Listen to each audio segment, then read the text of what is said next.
السلام علیکم۔ کبھی کبھی ایسا لگتا ہے نا کہ کاش ہمارا قرآن سے گہرا ذاتی تعلق بن جائے۔ تو آج ہم ایک ایسے ہی بہت خوبصورت طریقے پر بات کریں گے، قرآن جرنلنگ۔ یہ صرف پڑھنے کا عمل نہیں ہے، بلکہ یہ قرآن کے پیغام کو اپنی زندگی میں اتارنے کا ایک سفر ہے۔ اور یہی نقطہ اس سارے سفر کی بنیاد ہے کہ قرآن صرف ایک کتاب نہیں جسے ہم پڑھتے ہیں، بلکہ یہ ایک زندہ گائیڈ ہے جو زندگی کے ہر موڑ پر ہمیں روشنی دکھاتا ہے۔ جرنلنگ کا کمال ہی یہی ہے کہ یہ صرف پڑھنے کو اللہ کے ساتھ ایک ایکٹیو بات چیت میں بدل دیتی ہے۔ تو چلیے اس میں تھوڑا اور گہرائی سے اترتے ہیں۔ جرنلنگ کا اصل مقصد کیا ہے؟ مقصد صرف یہ سمجھنا ہے کہ اللہ تعالیٰ قرآن کے ذریعے ہم سے کیا کہنا چاہتے ہیں۔ اصل مقصد یہ ہے کہ قرآن اپنے بہت قریب محسوس ہو۔ جب ہم جرنلنگ کرتے ہیں تو الفاظ صرف صفحے پر نہیں رہتے، وہ سیدھا ہمارے دل میں اتر جاتے ہیں۔ یہ ایک عام پڑھائی کو ایک ایسی ذاتی گفتگو میں بدل دیتا ہے جسے قرآن سیدھا ہم سے بات کر رہا ہو۔ ٹھیک ہے، تو اس سفر کو شروع کرنے کے لیے کن چیزوں کی ضرورت پڑے گی؟ تو چلیں دیکھتے ہیں وہ کون کون سی چیزیں ہیں جو اس میں ہماری مدد کر سکتی ہیں، چاہے وہ آن لائن ہو یا فزیکل۔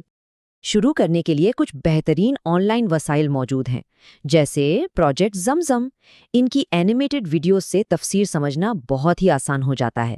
اگر تھوڑی گہرائی میں جانا ہے تو اسلامک لیسنز میڈ ایزی کی تفصیلی پلے لسٹ نوٹس بنانے کے لیے بہترین ہے، اور قرآن.com تو ایک زبردست آل ان ون پلیٹ فارم ہے جہاں ترجمہ، تفسیر اور تلاوت سب ایک ہی جگہ مل جاتے ہیں۔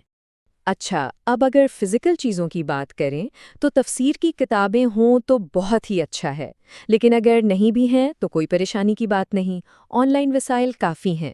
اپنے جرنل کو تھوڑا خوبصورت بنانے کے لیے پنٹریسٹ سے آئیڈیاز لیے جا سکتے ہیں، اور سب سے اہم چیز ایک اچھی سی نوٹ بک یا جرنل، تاکہ یہ قیمتی خیالات اور احساسات ہمیشہ کے لیے محفوظ ہو جائیں۔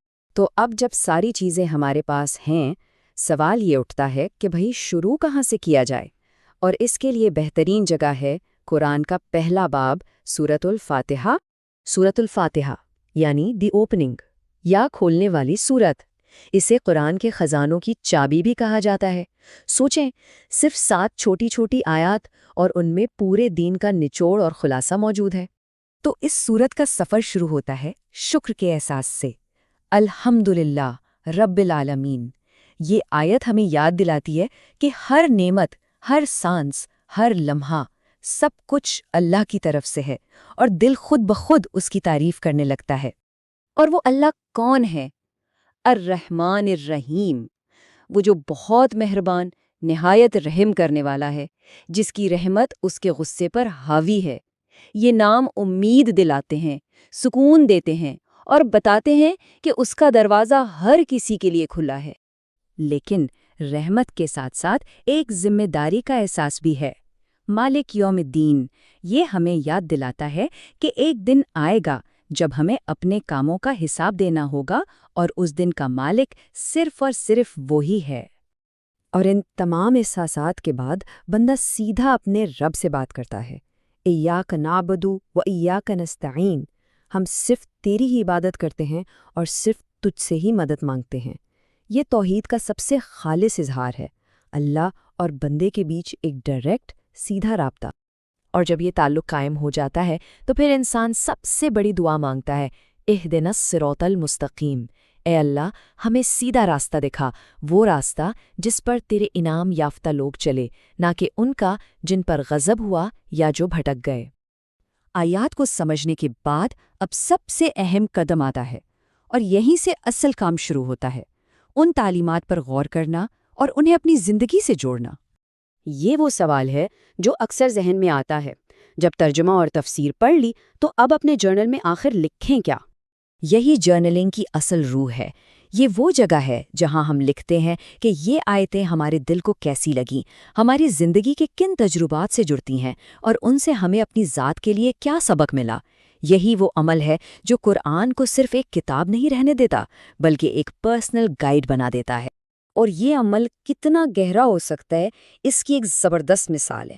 جس نے یہ لکھا، اس نے صرف سورۃ الفاتحہ پر غور کرتے ہوئے، پتہ ہے کتنا لکھا؟ 1.5 صفحہ۔ اس سے اندازہ ہوتا ہے کہ جب ہم سچ میں غور کرتے ہیں نا، تو اللہ ہمارے لیے کتنی ہی خیالات اور راستے کھول دیتا ہے۔ اگر یہ سب کچھ بہت زیادہ لگ رہا ہے تو بالکل فکر نہ کریں، اب ایک بہت ہی آسان اور سیدھے سادے طریقے پر بات کرتے ہیں جس سے کوئی بھی شروع کر سکتا ہے۔ یہ بات یاد رکھنا بہت ضروری ہے۔ اسے بہت زیادہ فینسی یا پرفیکٹ ہونے کی ضرورت نہیں ہے۔ پرفیکشن کے انتظار میں کبھی شروع نہ کرنے سے بہتر ہے کہ سادگی سے آغاز کر لیا جائے۔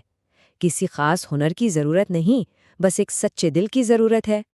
تو شروع کرنے کے لیے صرف یہ 3 آسان سے سٹیپس ہیں۔ سب سے پہلے ایک آیت لکھیں، پھر اس کا ترجمہ لکھیں اور آخر میں بس یہ لکھ دیں کہ اس آیت کو پڑھ کے کیسا محسوس ہوا، دل میں کیا خیال آیا۔ بس اتنا ہی ہے، یہی اس خوبصورت سفر کا پہلا قدم ہے۔ تو اب اس ساری بات چیت کے بعد ایک سوال ہے جو سوچنے والا ہے۔ جب سورۃ الفاتحہ پڑھی جاتی ہے تو دل میں کیا خیالات آتے ہیں، کیا احساسات پیدا ہوتے ہیں؟ اسی سوال کا جواب وہی قرآن جرنلنگ کے سفر کا پہلا قدم ہے۔